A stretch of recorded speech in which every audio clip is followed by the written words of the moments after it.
साथियों, आज हम श्री वाल्मीकि रामायण के बालकांड के 40वें सर्ग का पाठ सुनेंगे। इस सर्ग में जब देवता ब्रह्मा जी से प्रार्थना कर रहे थे तो ब्रह्मा जी ने उन्हें आश्वासन दिया कि जल्द ही सगर के सभी 60,000 पुत्र मारे जाएंगे, और दूसरी तरफ सगर के सभी 60,000 पुत्र पृथ्वी को खोद कर जब सगर के पास वापस लौटे और उन्हें बताया कि उन्हें अश्व का घोड़ा नहीं मिला है, उन्हें यज्ञ का अश्व नहीं मिला है, तब सगर ने रोषपूर्ण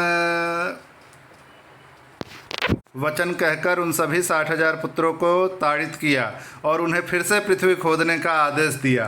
वे पृथ्वी खोदते खोदते चारों तरफ जो चारों विशाल हाथी हैं, जिन्हें दिग्गज कहा जाता है, जो पृथ्वी को धारण करते हैं, उनके पास पहुँचे।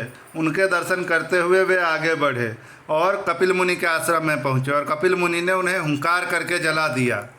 तो चलिए अब 40वें सर्ग की कथा सुनते हैं। श्री सीतारामचंद्राभ्याम नमः। श्रीमद् वाल्मीकि रामायणं बालकांडम 40 सर्गः। सगर पुत्रों के भावी विनाश की सूचना देकर ब्रह्मा जी का देवताओं को शांत करना, सगर के पुत्रों का पृथ्वी को खोदते हुए कपिल जी के पास पहुंचना और उनके रोष से जलकर भस्म होना। देवताओं की बात सुनकर भगवान ब्रह्मा जी ने कितने ही प्राणियों का अंत करने वाले सगर पुत्रों के बल से मोहित एवं भयभीत हुए उन देवताओं से इस प्रकार कहा। देवगण, यह सारी पृथ्वी जिन भगवान वसुदेव की वस्तु है तथा जिन भगवान लक्ष्मीपति की यह रानी है, वे ही सर्वशक्तिमान भगवान श्रीहरि कपिल मुनि का रूप धारण करके निरंतर इस पृथ्वी को धारण करते हैं।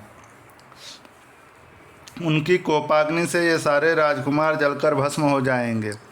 पृथ्वी का यह भेदन सनातन है, प्रत्येक कल्प में अवश्यंभावी है। श्रुतियों और स्मृतियों में आए हुए सागर आदि शब्दों से यह बात सुस्पष्ट ज्ञात होती है। इसी प्रकार दूरदर्शी पुरुषों ने सगर के पुत्रों का भावी विनाश भी देखा ही है, अतः इस विषय में शोक करना उचित नहीं है। ब्रह्मा जी का यह कथन सुनकर शत्रुओं का दमन करने वाले 33 देवता बड़े हर्ष में भरकर जैसे आए थे उसी तरह पुनः लौट गए।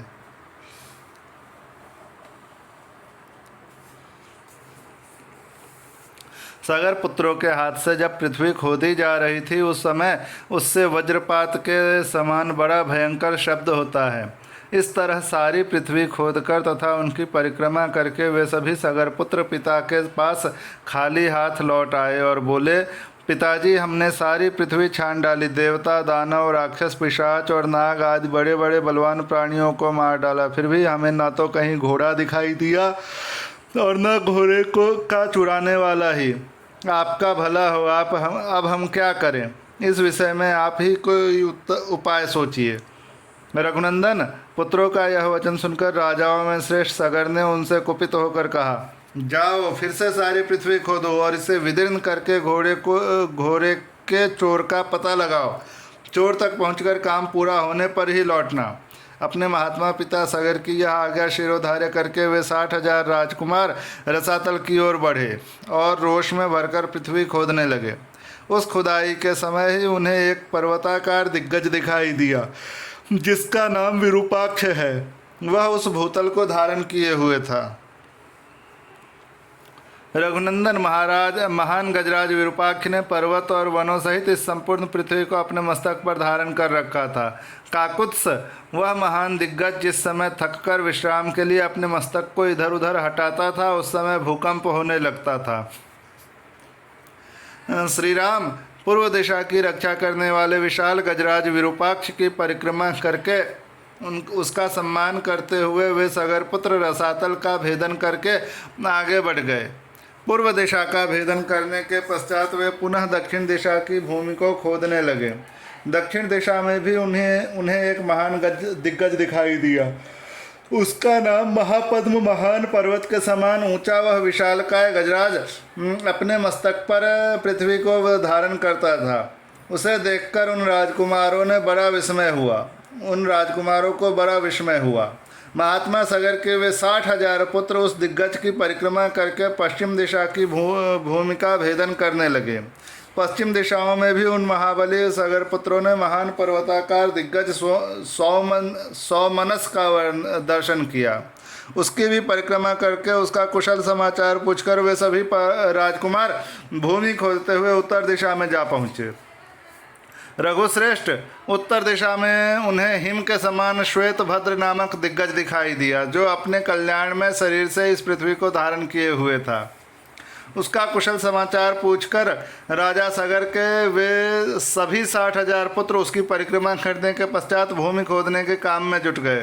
तदनंतर सुविख्यात पूर्वोत्तर दिशा में जाकर उन सगर कुमारों ने एक साथ होकर रोषपूर्वक पृथ्वी को खोदना आरंभ किया।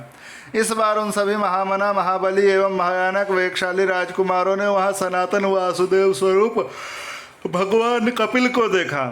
राजा सगर के यज्ञ का वह घोड़ा भी भगवान कपिल के पास ही चल रहा था। रघुनंदन उसे देखकर उन सबको अनुपम हर्ष प्राप्त हुआ। भगवान कपिल को अपने यज्ञ में विघ्न डालने वाला जानकर उनकी आंखें क्रोध से लाल हो गई। उन्होंने अपने हाथों में खंती, हल और नाना प्रकार के वृक्ष एवं पत्थरों के टुकड़े ले रखे थे।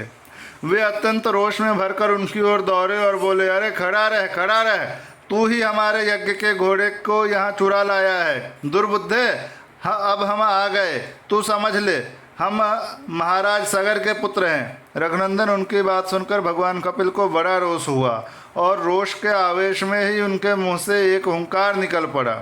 श्री राम उस हुंकार के साथ ही उन अनंत प्रभावशाली महात्मा कपिल ने उन सभी सगर पुत्रों को जलाकर राख का ढेर कर दिया। इस प्रकार श्री वाल्मीकि निर्मित आर्ष रामायण आदि काव्य के बालकांड में 40वां सर्ग पूरा हुआ।